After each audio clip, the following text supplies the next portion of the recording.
इन्हीं का प्रश्न है, यही हुआ कि किसी से प्रेम किया, उसने किसी और से कर लिया, हाँ। अब बदले लेने की भावना हो रही है, अंदर से जल रहा हूँ और नहीं एक ऐसा स्थिति आ गई है कि नहीं नहीं, मतलब बाहर निकलना मुश्किल हो बदला रहा तो बिल्कुल बिल्कुल गलत मार्ग है, बिल्कुल गलत मार्ग है। चुपचाप सह जाओ और अपनी गलती मानो, अपनी गलती मानो कि हम बिना पहचान किए, बिना परिचय किए इस तरह से तमाशा देख डाला। नहीं तो किसी से प्यार करने के पहले कुछ दिन तटस्थ भूमिका निभाओ, देखो व्यक्ति का स्वभाव क्या है। केवल वो तुम्हारा शोषण करना चाहता है कि प्यार करता है? वो जो तुरंत हमारे आकर्षण में आकर तुरंत हैवी प्यार दिखाने लगे, समझ लो ये व्यक्ति प्यार नहीं कर रहा, ये केवल वासना का भूत है, अपने भूत मिटाना चाहता है, चाहे वो लड़की हो चाहे वो लड़का हो। हम प्यार करने के लिए कभी मना नहीं करते, लेकिन किसी एक को चयन करो और आजीवन निर्वाह करो, तब तो तुम्हारा प्यार पवित्र और सुरक्षित माना जाएगा। आज कल परसों नरसों, इसे जानते हो क्या कहते हैं? व्यभिचार। जो कई पुरुषों से संबंध रखे उसे क्या कहते थे हमारे समाज में? जो कई स्त्रियों से, वो क्या संबंध? आज इसे खिलवाड़ समझा जाता है। इसीलिए हमारे बच्चे और बच्चियों की बड़ी बौद्धिक स्तर की हानि हो रही। तो हमें लगता है कि आज हमारी जो समाज है, गर्लफ्रेंड बॉयफ्रेंड गंदे आचरणों की तरफ बढ़ रहे। फ्रेंड बनना कोई हम निषेध नहीं करते, दोस्त तो स्कूल में 50 होते हैं, नहीं होते, लेकिन दोस्त का मतलब व्यभिचार तो नहीं होता ना, दोस्त का मतलब गंदा आचरण तो नहीं होता ना। तो आप गंदा आचरण क्यों करते हो? दोस्त बनाओ, दोस्त तक रखो, और जब आपको इस कार्य में उतरना हो तो माता पिता को सम्मिलित करो और पाणी ग्रहण संस्कार करो, फिर जाओ गृहस्थी में आनंद लो। लेकिन अब ऐसा आधुनिकता चल गई है कि लिव इन रिलेशन चल गया है। वो पति वरण करेगी तो वो पति के साथ रह पाएगी, या ऐसा पुरुष पत्नी को अपने प्राण प्यारी मान पाएगा? तो अब जब ये नहीं होगा तो कलह अशांति और सब बढ़ता ही चला जाएगा। अब भोगों में सुख है नहीं। अब नए नए बच्चे जब भोगों में उतरते हैं तो सुखानुभूति होती नहीं है, तो फिर व्यसन करते हैं, ड्रग्स है, गांजा है, चिले, ये सब जीवन बर्बाद हो रहा है। तो आप लोग जैसे विज्ञ जन हैं, संभालो हमारी नई पीढ़ी को। हम महाराज जी, ये भी बहुत बड़ा कारण हो जाता है कि फिर शरीर को नष्ट करने का, कि अभी रहा नहीं गया, मानसिक तनाव से हाँ बाहर नहीं बहुत, आ पाए, बिल्कुल, फिर हाँ एक बहुत। ऐसा नहीं, हम जाते समझ जाते रहे हैं, हम उसमें घुस के समझ रहे हैं।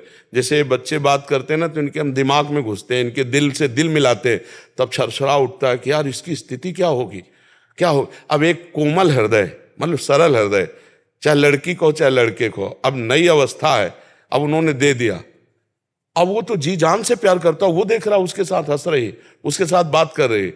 अब वो कह रहा है तुम उसके साथ क्यों बात कर रहे हो, तो क्या तुमने हमें खरीद लिया है क्या?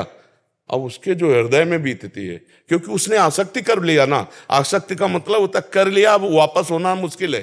जैसे दलदल में फंस गया, निकलना मुश्किल है। अब वो आसक्ति से पीड़ित है तो नशा करे, और नशे में अपने को व्यतीत करे तो फिर और परेशानी होती। बहुत सोच समझ के, बहुत सोच समझ, ये जीवन नष्ट होने वाला नहीं है, ये जीवन खत्म। दूसरा तीसरा, हमको जीवन का एक तार तोड़ना है, दुख और सुख के ऊपर उठना है, हमें महान बनना है यार। इसलिए नाम जप करो, और ये कभी ये तो सोचना मत, बुरा स्वप्न मान के छोड़ दो, कभी सामने भी दिखाई दे तो मत, कभी नहीं, ऐसा कभी मत करना, नहीं जीवन बर्बाद हो जाएगा, जेल भोगोगे, नरक जाओगे। समझ रहे हो? ऐसे कोई ना कोई फिर तुम्हारे भाग्य के अनुसार मिल जाएगी। ब्याह करो, आनंद से रहो। समझ रहे हो?